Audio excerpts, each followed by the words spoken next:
स्वागत है दोस्तों आप सभी का एक बार फिर मेरे चैनल पे। और आज जो है मैं आपके लिए वीडियो लेकर आया हूँ। आज आप अपने लिए एफिडेविट खुद के लिए कैसे बना सकते हैं अपने नेम चेंज गजट के लिए। ठीक है, ये पूरी डिटेल वीडियो होने वाली है। मैं स्टेप बाय स्टेप सारी चीजें बताता चलूंगा। जैसा कि आप स्क्रीन पर देख भी पा रहे हैं, मैंने कुछ नाम के सैंपल भी ले रखे हैं।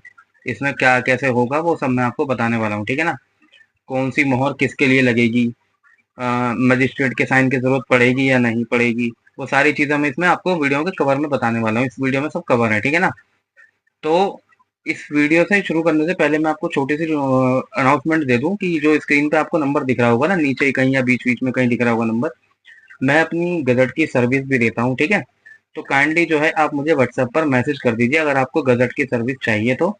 बहुत नॉर्मल से मैंने चार्जेस रख रखे हैं, बाकियों की तरह मैंने हाई चार्जेस नहीं रख रखे बिल्कुल भी। ठीक है, तो महंगाई का दौर है, बिल्कुल मैंने कम ही रेट रख रखे हैं, बाकी की तरह बिल्कुल हाई फाई रेट नहीं रख रखे। ठीक है, अब वीडियो में आगे बढ़ते हैं। देखो दोस्तों, देखो जैसा कि आप लोग देख रहे हैं यहाँ पे लिखा हुआ है फादर नेम अजय गुप्ता और बेटे का नाम है नितिन कुमार। अब इस केस में क्या होता है कि देखो, अगर जैसे मान के चलिए नितिन नाम का जो बंदा है ना, इसको अपने पिताजी का सरनेम चाहिए, तो इस केस में नितिन को मजिस्ट्रेट की जरूरत पड़ेगी। कैसा मजिस्ट्रेट? या तो फर्स्ट क्लास मजिस्ट्रेट हो, या तो एरिया का लोकल एसडीएम हो। एसडीएम मतलब सब डिवीजन मजिस्ट्रेट, या तो आईएएस या तो आईपीएस हो। इन चारों में से किसी एक की मोहर आप लगवा लीजिए।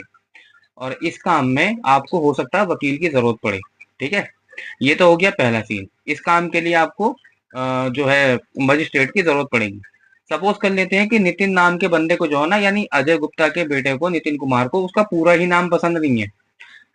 हो सकता है उसको कुंडली मैच ना कर रही हो सकता है उसके न्यूमरोलॉजी में कुछ गड़बड़ हो। है ना, होता है ना, कोई बंदा लकी अनलकी पे विश्वास करता है, इन सब चीजों पे बहुत से लोग मानते भी हैं, ऐसी बात नहीं है। तो उस बिहाफ पे अपना नाम जो है बदलते हैं। अब नितिन ने डिसाइड करा कि मेरा नाम जो है ना नितिन कुमार ना हो करके मेरा नाम नीतीश कुमार होना चाहिए। तो अगर वो नीतीश कुमार नाम रखेगा, इस केस में फर्स्ट नेम जो है चेंज हो रहा है, तो अगर वो फर्स्ट नेम चेंज करेगा ना, तो इस केस में किसी भी मजिस्ट्रेट, एसडीएम, आईपीएस, आईएएस की कोई जरूरत नहीं है। सिंपल, आप जहां से एफिडेविट बनवाएंगे वहीं से ही आपको जो है नोटरी करके दे देगा 10 रुपए में। 10 रुपए का स्टैम्प पेपर होगा, उस पर ही वो नोटरी करके दे देगा, आपकी लोकल मोहर मार के दे देगा वो, उससे आपका काम चल जाएगा। चलिए, दूसरा सीन है एक मुसलमान बंदे का। ठीक है, एक तो वो हिंदू था ना, तो हिंदू का नाम का भी एग्जाम्पल ले लिया मैंने, अब मुसलमान का भी ले लेते हैं। चलो, पिताजी का नाम है मोहम्मद शाहिद खान, बेटे का नाम है मोहम्मद रिजवान। अब रिजवान को चाहिए सरनेम।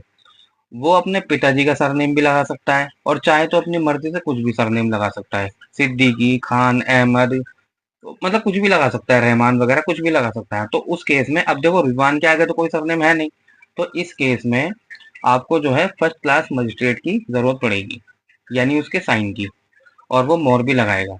अगर आप फर्स्ट क्लास मजिस्ट्रेट के साइन नहीं ला पाते हैं, तो एसडीएम की पड़ेगी, या आईपीएस या आईएएस। ठीक है, इन चारों में से किसी एक की पड़ेगी। घबराने वाली बात नहीं है, हमारे पास इन चीज का सारा इंतजाम है। जो कोई बंदा ये चीज अरेंज नहीं कर सकता है ना, तो उसको हम ये काम करा के देते हैं। मैंने जो अपनी ये सर्विस शुरू करी है ना, वो इसी चीज के ही लिए है, क्योंकि बहुत से लोगों को पता ही नहीं होता है कि हमारे को डॉक्यूमेंट कैसे बनवाने, नाम चेंज कैसे होगा, आगे क्या होगा। लोगों के आधार कार्ड की, बेचारों की लिमिट भी पूरी हो जाती है, फिर भी आधार कार्ड में नाम चेंज नहीं हो पाता, पैन कार्ड में भी नहीं हो पाता, पासपोर्ट तक में दिक्कत आती है, ड्राइविंग लाइसेंस में दिक्कत आती है ना। ठीक है जी, पहला केस ये हो गया हमारा। अब फादर नेम लिखा हुआ मोहम्मद शाहिद खान, और बेटे का नाम है मोहम्मद रिजवान खान। अब रिजवान जो नाम है ना, इसको अपना नाम कुछ और करना है। सपोज कर लीजिए इसको अपना नाम रेहान करना है। ठीक है, और कुछ भी नाम कर सकते हैं, अनस नाम करना है इसको, या वहीद नाम करना है, कुछ भी नाम करना हो उसको। तो उस केस में जहां से आप एफिडेविट बनवाएंगे, वही नोटरी करके दे देगा, अपनी मोहर लोकल मार के दे देगा वो। सिंपल, आपका काम वहां पे हो जाएगा। आपको किसी मजिस्ट्रेट वगैरह की कोई जरूरत नहीं है। ठीक है, अब बढ़ते हैं अपने मेन एफिडेविट की तरफ, और मैं आपको दिखाऊंगा कि एफिडेविट का जो फॉर्मेट होता है ना, वो कैसे लिखते हैं और उसमें क्या क्या लिखा जाता है। ठीक है, ताकि आपको जो है लिखने में खुद से आसानी हो। और अगर आपको नहीं आता है, तो मैं फिर कहूंगा कि मैंने अपना नंबर यहाँ लगा रखा है, आप मुझसे सर्विस ले सकते हैं। ठीक है ना, तो अब बढ़ते हैं हम अपने एफिडेविट की तरफ, जो कि हमारा मेन काम है। ये जो चीज़ थी ना, ये मेरे को समझाना बहुत ज़रूरी था। लोगों को यही चीज़ कन्फ्यूज़न रहती है, और अगर आपको अब भी कुछ समझ ना आया हो, तो मुझे कमेंट सेक्शन में पूछ लीजिए, मैं आपकी पूरी मदद करूँगा। छोटी-मोटी हेल्प तो जो है ना, मैं कमेंट सेक्शन में ही कर दूँगा, ठीक है ना? तो अब बढ़ते हैं एफिडेविट की तरफ। दोस्तों, ये है हमारा मेन एफिडेविट का मेन कॉन्सेप्ट जो हमें लिखना है, ठीक है? सबसे ऊपर रहेगा एफिडेविट, नीचे क्या आएगा? आई, यहाँ पे आपका ओल्ड नेम, आपके पिताजी का नाम, एजेड अबाउट, आप जितने भी ईयर्स के हों, 50 के, 45 के, 20 के, 30 के, ठीक है? जितने भी साल के आप हो, यहाँ पे आप लिख दीजिए जो भी आपकी उम्र।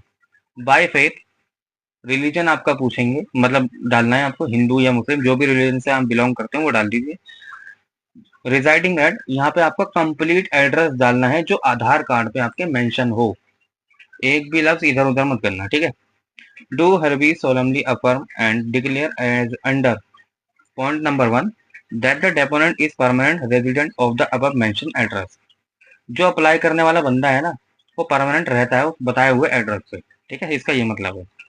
Point number 2 that previous the name of the deponent was old name, यहाँ आपका ओल्ड नेम आ जाएगा जो भी आपका नाम हो, and the deponent has changed his name as new name. अच्छा, एक चीज का खास ख्याल रखें, चेंज हिज लिखा हुआ है ना यहाँ पे आपको पॉइंट 9 पे, अगर कोई लड़की अपने नाम के लिए अप्लाई कर रही है तो यहाँ पे हर आ जाएगा, ठीक है? HER, her, her name as new name, ठीक है?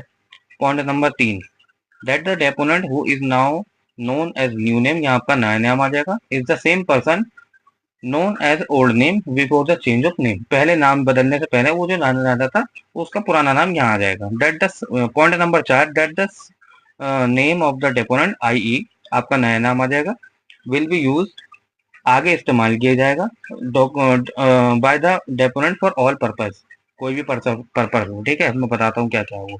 In future in the government, semi government, non government and any other sector, किसी भी चीज में हो, चाहे वो डॉक्यूमेंट पर्पस में हो, सरकारी नौकरी में हो। मेरे पास कैसे ऐसे कैसे कई क्लाइंट आ रहे हैं ऐसे कि वो बोलते हैं कि भाई मेरे को ये नाम चाहिए, मेरे को ये नाम में दिक्कत हो रही है क्योंकि मुझे सरकारी नौकरी चाहिए और वो मुझे मिल नहीं रही है। बहुत से ऐसे केसेस होते हैं जिनको दिक्कतें होती हैं। पॉइंट नंबर 4 के बाद आपको वेरिफिकेशन नाम का ये लिख लेना है पॉइंट, और नीचे ये जो लिखा हुआ ना, I the above named deponent who do hereby hereby declare and verify that the consent of this affidavit are true to the best of my knowledge, and the no part of affidavit is a false and nothing has been concealed for misstated therein, sorry therein, ठीक है? और यहाँ पे आपका आ जाएगा old name और deponent. यहाँ आपका ओल्ड नेम लिखने के ऊपर जो है ना, यहाँ पे आपके साइन भी लगेंगे, ठीक है? और देखिए यहाँ पे जहाँ ये मेरा कर्सर चल रहा है ना, यहीं पर ही जिससे आप एफिडेविट बनवाएंगे वो यहाँ पर मोहर लगाएगा और लिखेगा अटेस्टेड। अटेस्टेड लिखने के बाद तारीख लिख देगा वो उसकी, ठीक है? सिंपल। इस वीडियो में मेरे को यही बताना था। हो सकता है आपकी जो जो भी कंफ्यूजन हो, सवालात हो, वो क्लियर हो गए हो, और अगर नहीं भी हुए हैं तो मुझसे कमेंट सेक्शन में पूछ लीजिए, मैं छोटी मोटी हेल्प वैसे ही कर दूंगा। आपको व्हाट्सएप पे आने की भी जरूरत नहीं पड़ेगी, ठीक है ना? और अगर आपको सही मायने में मेरी हेल्प चाहिए, मेरी सर्विस चाहिए, तो व्हाट्सएप पे मुझे मैसेज कीजिए। अगर आप दिल्ली से हैं तो यूं समझ लीजिए आपका काम 20 से 25 दिन में हो जाएगा, और अगर आप दिल्ली से बाहर के हैं तो जाहिर सी बात है आपको 40 से 45 दिन आपके नाम चेंज होने में लगेंगे, ठीक है? तो आशा करता हूँ ये वीडियो आपको पसंद आई होगी, और पसंद आई हो तो अपने ज़रूरतमंद लोगों तक पहुँचाइए इसे, ताकि वो भी अपने डॉक्यूमेंट बना लें। और अगर आपको समझ में कुछ आया है तो आप भी बना लीजिए अपने डॉक्यूमेंट। और ऐसे ऐसे पार्ट बाय पार्ट जो है ना, मैं वीडियो डालता चला जाऊंगा। हो सकता है ये मेरी काफ़ी लंबी वीडियो हो, ठीक है? तो मेरा समझाने का जो मतलब था ना, यही था कि आपको समझ आ जाए सही से। तो नेक्स्ट वीडियो में मिलते हैं, तब तक के लिए बाय बाय।